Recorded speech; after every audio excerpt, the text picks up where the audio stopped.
Senhores telespectadores, eu quero hoje falar-lhes de uma das figuras mais dominantes.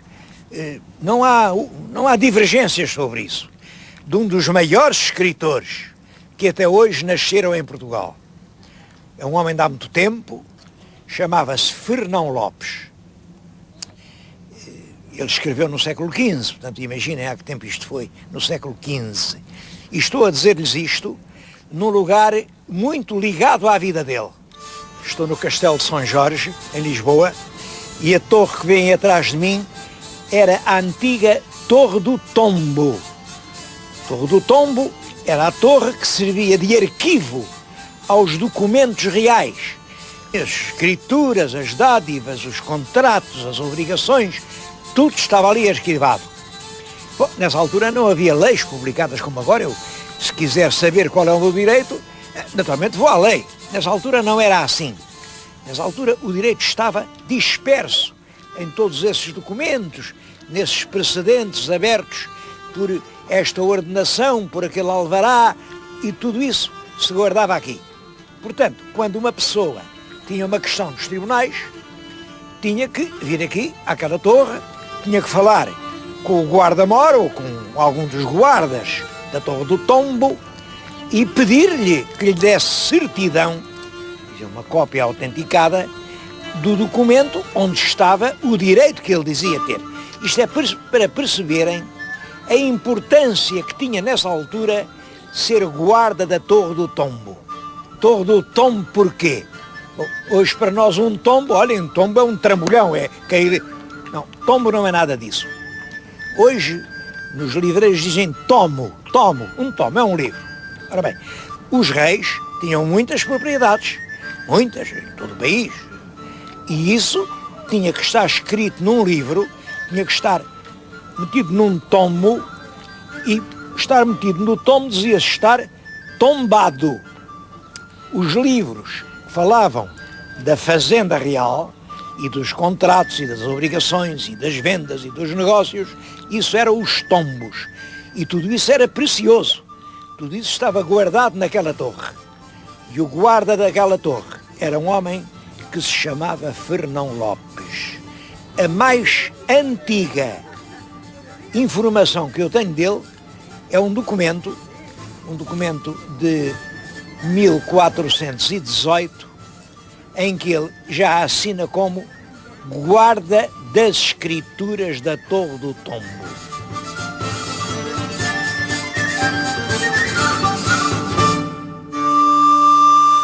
É claro, quando se fala de alguém, devem dizer-se três coisas. Como se chamava, já sabemos que era Fernão Lopes, onde nasceu, quando nasceu e mais uma coisa, e o que fez. Devo dizer que onde nasceu não se sabe. Quando nasceu também se não sabe.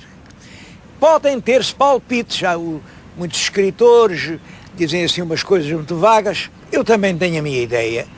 Eu penso que ele não nasceu no campo, ele nasceu numa cidade. Penso que na cidade onde ele nasceu não era uma cidade do interior, era uma cidade marítima. Fernão Lopes presta muito mais atenção às coisas do mar que às coisas do campo. Por exemplo, os combates navais são descritos com muito mais pormenor que os combates terrestres.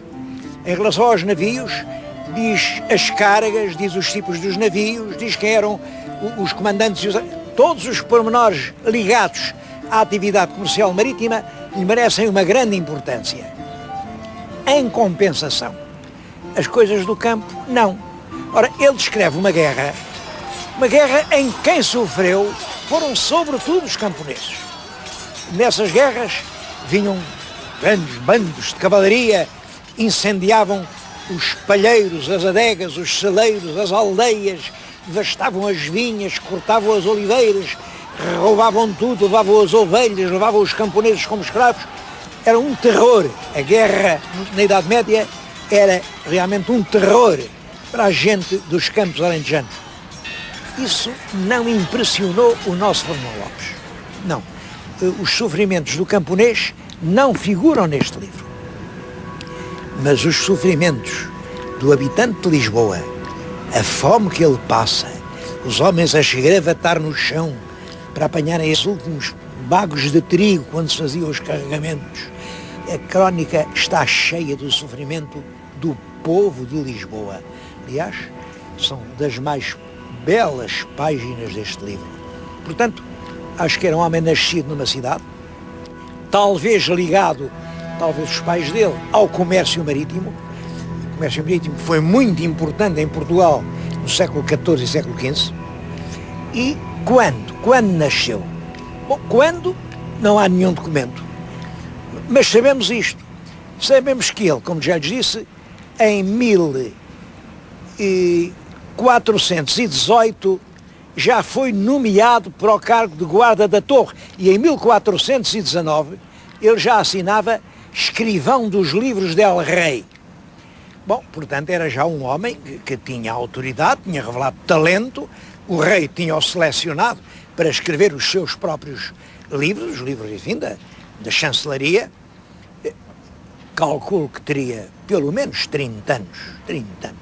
Isto faz com que ele nasça ali por volta de 1380, entre 1380 e 1390. Bom, há um outro fator. O Fernão Lopes teve um filho. Foi médico, formou-se em medicina e era um médico, de certo modo, importante, visto que era o médico pessoal do infante Dom Fernando. Um infante, um filho do rei Dom João I, irmão do rei Dom Duarte. É o infante santo. O infante santo tinha como médico pessoal este filho do Fernão Lopes.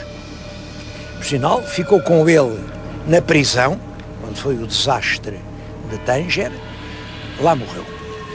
Ora bem, se ele era médico do infante Dom Fernando em 1437, isso quer dizer que, enfim, deve ter nascido, teria pelo menos também uns 30 anos, e dá-o por nascido em 1407. Se ele nasceu em 1407, vamos tirar 20 anos para a idade do pai e lá vamos cair outra vez nos 1380, 1390. É, portanto, por essa altura que o nosso Fernão Lopes nasce. O que é importante, porque 1380, 1390 é exatamente o período que ele descreve com um vigor espantoso nas páginas deste livro. Ele descreve isto como se tivesse visto com os seus próprios olhos. Isso é impressionante. Isto resposta às duas primeiras questões. Onde nasceu e quando nasceu. E agora, o que é que ele fez? Olhem, assinado por ele, sem dúvida nenhuma, há a crónica do rei Dom Pedro, que é o nosso Dom Pedro I, há a crónica do rei Dom Fernando, é um belíssimo livro, é uma obra-prima de literatura já, e depois ao Dom Fernando, como sabem, sucede o do João I. E ele é o autor da primeira parte da crónica de Dom João I, é a que eu tenho na minha mão, e o autor da segunda parte da crónica de Dom João I é a parte onde se escreve a Batalha de Aljubarrota, e em minha opinião, mas não é a opinião que vem nos livros, também é o autor da terceira parte da crónica de Dom João I, a parte de Ceuta. Só que essa terceira parte foi-lhe retirada e depois foi transformada, adaptada pelo sucessor dele, que era o Zurara, que lhe pôs o nome. Mas a vivência humana, o tumultuar de paixões, a brutalidade das cenas, a sinceridade dos sentimentos, de tudo aquilo, nunca podia ter sido escrito pelo Zurara, nunca. Quem quiser saber o que era o Zurara, olha, vai ler a crónica do Conde Dom Pedro, ou vai ler a crónica do Dom Duarte Menezes. Era assim que ele escrevia.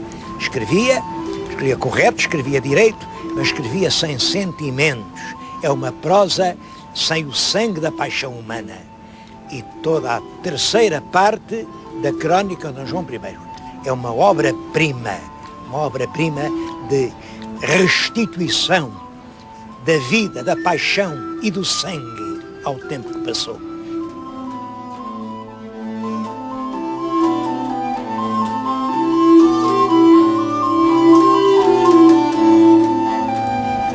falei nas obras de Fernão Lopes e, como repararam, nunca citei o nome deste livro, que é História de uma Revolução. É a primeira parte da crónica de Dom João I. Penso que Fernão Lopes imaginou a crónica do reinado como um tríptico. No tempo dele são muito frequentes os quadros com 3 tábuas. 1, 2, 3, um tríptico. A primeira é realmente a Revolução de Lisboa e, é claro, de todo o país. A segunda é a Batalha de Alves Barrota, com tudo o que a precede e com tudo o que acontece depois. E a terceira é Ceuta, a conquista de Ceuta. São essas 3 partes. Esta primeira parte refere-se à Revolução que aconteceu em Portugal entre os fins do ano de 1383 e o ano de 1385. A Revolução, como sabem, foi isto. Em outubro de 83 morreu o rei Dom Fernando. O rei Dom Fernando não tinha filhos varões, só tinha uma filha que era novinha, tinha uns 10 anitos, e tinham-na casado com o rei de Castela. Portanto, ela, Dona Beatriz, é que seria a rainha de Portugal. Bom, mas como calculam, o povo não achou bem. Então agora a rainha de Portugal está casada com o rei de Castela. Bom, isso veio o rei de Castela e diz que isto é tudo dele, isso é fatal. Então os povos não aceitaram essa rainha, revoltaram-se e aparece a chefiá-los a figura do mestre da Ordem Militar de Avis, o mestre de Avis, que era filho do rei Dom Pedro, embora filho bastardo, é filho do rei Dom Pedro. O povo de Lisboa levanta-se, aclama o mestre como regedor e defensor do reino. Os castelhanos avançam, cercam Lisboa. Toda esta região passou, nesse ano de 1384, grandes privações, mas vem a peste, eles são obrigados a levantar o cerco e o povo aclama o mestre de Avis e fala o rei. É essa a revolução que é contada neste livro. Ele foi escrito, penso eu, por volta de 1450. O português era outro, as palavras eram diferentes, a grafia das palavras era diferente, a sintaxe era completamente diferente. Para uma pessoa que não tenha feito um curso de filologia, isto hoje é quase estrangeiro, uma pessoa não lê isto. Bom, eu achei que era preciso publicar a crónica por palavras de agora. E mais, quando se publica um texto antigo, não basta dizer o que é que o autor disse. É indispensável explicar o que ele queria dizer, porque as palavras eram outras e, portanto, é preciso, depois de cada frase, pôr isto quer dizer o seguinte, em palavras 2, porque realmente as pessoas querem ler os clássicos, querem ler as crónicas. O que elas não estão é ao alcance do público.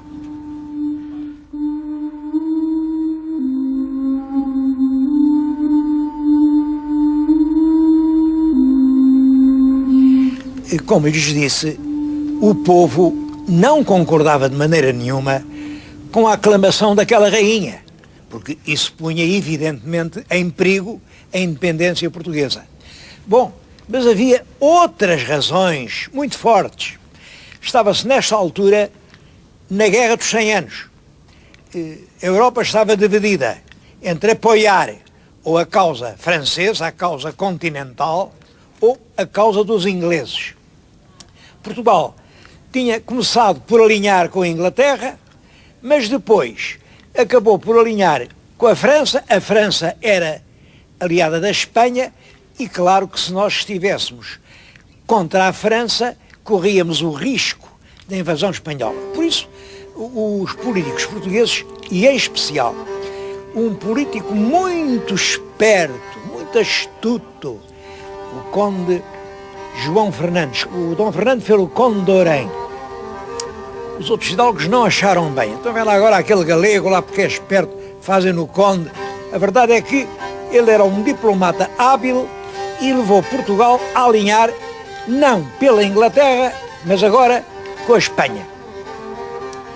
É esse conde de Orém passou à história com o nome de Conde Andeiro, porque ele era de uma terra na Galiza, terra chamada Andeiro, uma vila, e portanto era João Fernandes de Andeiro. Bom, mas a verdade é que nunca ninguém chamou o Conde de Orém. Chamaram-lhe sempre o Conde Andeiro, o que é já só por si um sinal de desconsideração e desprezo. O Conde Andeiro. Eles achavam que ele não tinha nada que ser Conde de Orém. Todos os grandes comerciantes de Lisboa que achavam que era preferível a aliança inglesa, e essa aliança era preferível para quem trazia navios no mar, para os comerciantes de alto trato, para as pessoas que exportavam o nosso vinho, o nosso azeite. A exportação era muito importante nessa altura, são desses produtos agrícolas, além da cera, do mel, da cortiça, o sal também era muito importante. Todos esses comerciantes achavam preferível que nos encostássemos à Inglaterra. Para isso, era preciso matar o tal Conde João Fernandes Andeiro. E resolvem matar o Andeiro. Quem é que o vai matar? Difícil. Acabaram por incumbir dessa missão o mestre de Avis, que era filho, realmente filho bastardo, do rei Dom Pedro, e encontraram uma justificação. Disseram que o Andeiro era amante da rainha. Bem, eu não sei se era, se não era, mas também lhes digo que naquela altura uma coisa dessas não era assim razão para matar ninguém. Os costumes eram muito diferentes. Não era por isso que eles iam matar o Andeiro. Bom, mas a verdade é que incumbiram o mestre de Avis. O mestre de Avis veio ali ao Paço, é o Paço do Limoeiro. Durante muito tempo foi ali uma cadeia e hoje é um centro de estudos judiciários. Entra o mestre para matar o conde. Mas reparem, então como é que se entra assim num palácio para matar um homem que é, de certo modo, era o mais importante ministro da rainha, era o valido, era o todo-poderoso Conde Andeiro. Bom, ele arranjou um estratagema. O estratagema é engraçado. Foi este. Mandou que, exatamente à hora em que ele ia matar o conde, um jovem escudeiro corria à cidade a cavalo, bradando: acudam, acudam ao paço, que estão a matar o mestre, estão a matar o mestre que é filho del rei Dom Pedro. Bom, realmente, um jovem cavaleiro corre aqueles bairros de Alfama à volta, acudam ao paço, e quando o paço estava cercado de gente, o mestre lá pôde matar o Andeiro. A multidão estava já a juntar lenha nas portas: vamos queimar esta gente toda, vamos queimar isto, já que mataram o nosso mestre, vamos queimar o paço. Quando o mestre aparece lá à janela e diz: aquietai-vos, amigos, vivo e são sou, graças a Deus. Bom, toda aquela gente fica entusiasmadíssima. Ainda lhe perguntaram: se matastes o conde, porque não matastes também a Aleivosa? Se ele tinha morto o amante, porque que não matou também a amante? Bom, mas trouxeram-no, pegavam-lhe nas rédeas da cavalgadura e traziam-no como se ele fosse um deus, e já havia quem dissesse: peguemos neste homem e alcemo-lo por rei. Fernão Lopes faz muita questão de mostrar que é neste equívoco de um falso herói. Quem entra no paço e, acoberto de uma ameaça da multidão, vai matar um governante, não pratica nenhum ato de heroísmo. Mas é coberto deste interesse que o mestre de Avis aparece aos olhos do povo ingênuo como o homem capaz de salvar Portugal. Claro, toda a multidão fica inquieta, revoltada, e é aí que há páginas que ainda hoje são de uma leitura emocionante. Por exemplo, olhem, a morte do bispo. O bispo de Lisboa estava dentro da Sé, e quando o povo ia a correr, a acudir ao paço para não matarem o mestre, disseram na Sé: toquem esses sinos, os sinos das torres da Sé, toquem a rabate, toquem para chamar toda a gente aqui. O bispo, que estava muito bem informado, sabia que nada daquilo era verdade, sabia que ninguém queria matar o mestre, não deixou de tocar os sinos a rebate. Não tocou, não quis contribuir para o levantamento e aquele pânico geral que se estava a apoderar da cidade. Bom, quando o povo voltou lá do Limoeiro, passa na Sé e diz, ele não tocou o sino. Isto quer dizer que ele também estava para matar o mestre. Então, entram na Sé e querem matar o bispo. O bispo, que estava perfeitamente inocente, é evidente, fugiu por aquela escadinha de caracol, fugiu e foi lá para cima, para o alto da torre. Foi ele e mais 3 ou 4 pessoas que o acompanhavam. Bom, fugiam-se lá em cima e lá em cima é impossível chegar, porque eles podiam se defender. Bom, então a multidão cerca aquilo e ameaça os que estão lá em cima com o bispo. Ou vocês deitam o bispo cá para baixo, ou nós vamos lá acima e matamos-los a todos. Bom, estão lá, por exemplo, está lá os representantes da cidade de Lisboa, que sabem perfeitamente que o bispo está inocente. Mas a verdade é que ou eles cumprem a exigência da multidão alvoroçada, ou eles pagam com a própria vida. Bom, então realmente atiram com o bispo da torre cá para baixo. A multidão pega no corpo, certamente já morto, levam por essas ruas, entre insultos e chufas e golpes, até que, quando chegou ao Rossio, o cadáver já ia quase desfeito, e aí os cães acabaram de o comer. São uma série de cenas como esta que preenchem essa crónica extraordinária.